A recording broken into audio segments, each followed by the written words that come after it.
1453년 10월 10일 밤, 한양 거리에는 핏빛 달빛만이 흐르고 있었습니다. 철퇴를 든 자객들이 조용히 움직이고 고명 대신들의 저택에서는 비명이 터져 나왔습니다. 계유정난. 조선 역사상 가장 명분 없는 쿠데타가 벌어진 그 밤, 수양대군의 침소에서는 한 여인이 남편의 몸에 직접 갑옷을 입히고 있었습니다. 대감마마, 어찌 이 순간 망설이십니까? 이미 주사위는 던져졌습니다. 그 여인의 이름 정희왕후 윤씨. 500년 조선 역사를 통틀어 가장 강력한 권력 파트너십을 보여준 부부의 이야기가 지금 시작됩니다. 1453년 10월 9일, 거사 하루 앞둔 수양대군의 저택. 한명회, 권남, 신숙주, 신복들은 모두 떠나고 어둠 속에 수양대군 홀로 남았습니다. 정말 이 길이 옳은가? 12살 단종, 형님 문종이 그토록 당부했던 아들, 그리고 아버지 세종의 적손. 수양대군은 알고 있었습니다. 이 길엔 명분이 없다는 것을. 김종서와 황보인이 역모를 꾸몄다는 건 핑계분에 불과했다는 것을. 바로 그때 침소 문이 열렸습니다. 정희왕후가 들어왔습니다. 그녀의 손에는 무거운 철갑옷이 들려 있었습니다. 대감마마, 정희왕후는 말없이 남편 앞에 무릎을 꿇고 하나하나 갑옷을 입히기 시작했습니다. 철갑이 몸을 감쌀 때마다 쨍그랑 소리가 어둠을 갈랐습니다. 주저하지 마십시오. 대장부가 큰 일을 도모할 때 주저한다면 그것은 화를 자초하는 길입니다. 그녀의 목소리는 차갑고도 단호했습니다. 대감마마께서 일어서지 않으시면 김종서가 우리를 먼저 칠 것입니다. 어린 단종은 꼭두가지일 뿐이고 진짜 권력은 저 늙은 신하들 손에 있습니다. 정부 누설로 수양대군이 거사를 망설이자 정희왕후가 손수 갑옷을 입혀 결행을 하게 했다는 기록은 단순한 야사가 아닙니다.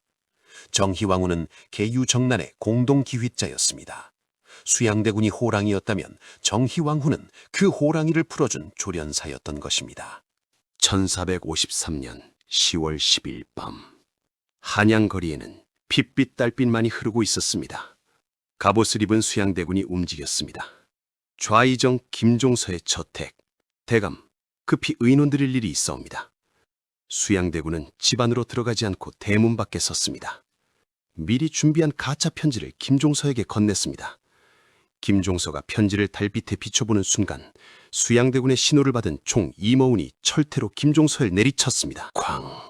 조선의 최고 명장, 육진을 개척한 영웅 김종서가 그렇게 쓰러졌습니다. 이어 영의정 황보인, 안평대군, 조카 단종을 보필하던 대신들이 차례로 숙청당했습니다. 한명회가 작성한 살생부에 따라 입고라는 대신들을 향해 신호를 보내면 철퇴가 내려쳤습니다. 단 하룻밤에 조선의 권력 구조가 완전히 뒤바뀌었습니다. 다음 날 새벽, 수양대군은 어린 단종 앞에 나타났습니다. 전하, 김종서와 황보인이 안평대군과 짜고 역모를 꾀한나이다. 신이 이를 평정하였나이다. 겁에 질린 12살 소년왕은 고개를 끄덕일 수밖에 없었습니다. 그날 단종은 수양대군에게 군사와 나라의 모든 중요한 사무를 위임하고 다음 날 수양대군은 영의정 부사가 되어 정권과 병권을 독점했습니다. 그리고 그 뒤에서 정의황후는 조용히 미소 지었습니다. 1455년 윤 6월 11일. 형식적으로는 양위였지만 숙부의 위세에 눌려 단종은 왕위를 빼앗긴 것이나 마찬가지였습니다. 세조가 조선의 제7대 왕이 되었습니다. 그리고 정의왕후는 조선의 왕비가 되었습니다. 하지만 정의왕후는 다른 왕비들과 달랐습니다. 전하, 외척의 힘이 너무 커지는 것을 경계하셔야 합니다. 전하, 훈구공신들에게 너무 많은 것을 주셨습니다. 균형을 맞추셔야 합니다. 세조는 중요한 결정을 내릴 때마다 정의왕후와 의논했습니다. 그녀는 단순히 내명부를 관리하는 왕비가 아니었습니다. 국정 전반에 대해 세조와 토론하는 정치 파트너였습니다. 재미있는 건 정의왕후가 자신의 친정 파평 윤씨 세력조차 견제했다는 점입니다. 왕권이 약해지면 결국 우리 가문도 위태로워집니다. 왕권이 먼저입니다. 그녀의 정치 철학은 명확했습니다. 왕권 우선주의. 외척이 강해져서 왕권이 약해지는 것을 경계했고 훈구 공신들이 너무 커지는 것도 막았습니다. 세조가 강력한 왕권을 확립할 수 있었던 것은 정의왕후라는 탁월한 참모가 있었기 때문입니다. 하지만 두 사람에게도 행복은 오지 않았습니다. 세조는 단종을 죽인 죄책감에 시달렸고 피부병, 나병으로 고통받았습니다. 악몽과 불면증, 신경쇠약으로 병세는 차도를 보이지 않았습니다. 1468년 9월 8일 세조가 52세의 나이로 세상을 떠났습니다. 정의왕후 50세. 그녀의 진짜 권력은 이제부터 시작됩니다. 1468년 9월 세조가 죽고 예종이 즉위했습니다. 세조와 정의왕후의 둘째 아들. 하지만 예종은 건강이 좋지 않았습니다. 불안했습니다. 큰아들 의경세자는 이미 20살에 요절했습니다. 그리고 1469년 예종마저 즉위 1년 만에 20살의 나이로 급사했습니다. 정의왕후는 예종이 죽은 당일 바로 한명회와 결탁하여 둘째 손자 자을산군 성종을 왕위에 올렸습니다. 당시 예종의 아들 제한대군은 겨우 4살. 정의왕후는 냉정하게 판단했습니다. 4살 아이를 왕으로 세우면 또다시 외척과 신하들이 설칩니다. 13살 자을산군이 낳았습니다. 그리고 정의왕후는 조선 역사상 최초로 수렴청정을 시작했습니다. 발을 내린 순간 조정이 술렁였습니다.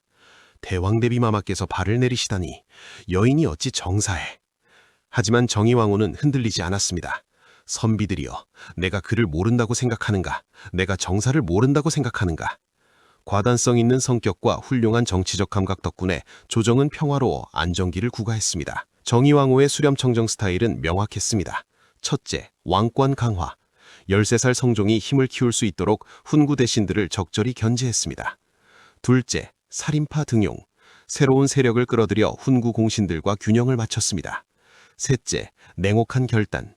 손주 며느리인 패비 윤씨가 불순한 행실로 정의왕후의 눈밖에 나자 성종, 인수대비와 함께 패출, 사살을 적극 주도했습니다. 왕실의 채통을 흔드는 자는 누구든 용서할 수 없다. 정의왕후는 세조보다 더 단호했습니다. 남편이 피로 닦아놓은 왕권을 지키기 위해 그녀는 강철 같은 의지로 조정을 이끌었습니다. 1469년부터 1476년까지 무려 7년간의 수렴청정, 조선 최초였고 가장 성공적이었습니다. 1476년 정의왕후가 수렴청정을 거두었습니다. 성종이 24세가 되어 홀로 정사를 돌볼 수 있게 되었습니다. 하지만 정의왕후의 삶은 행복하지 않았습니다. 남편 세조 52세 사망, 큰아들 의경세자 20세 요절, 둘째 아들 예종 20세 급사.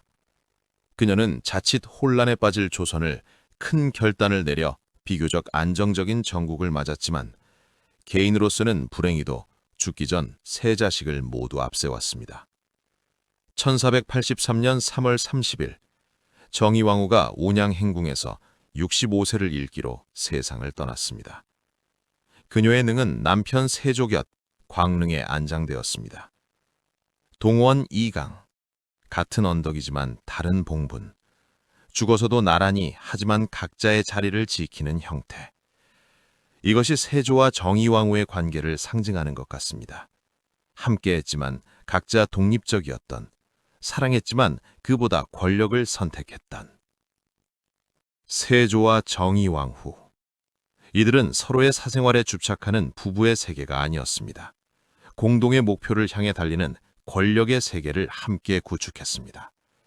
1453년 정의왕후가 갑옷을 입힌 순간부터 1483년 정의왕후가 숨을 거두는 순간까지 이 30년은 조선 역사상 가장 강력한 왕권이 확립된 시기였습니다. 하지만 대가는 혹독했습니다.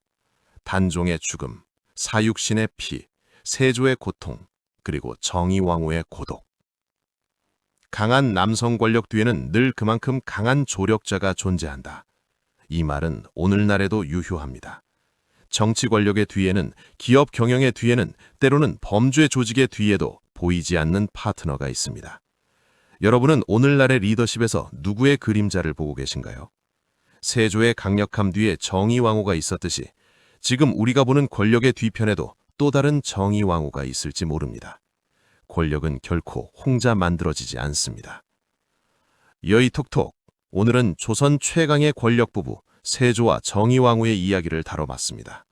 다음 시간에는 또 어떤 흥미진진한 역사 속 여인이 등장할까요?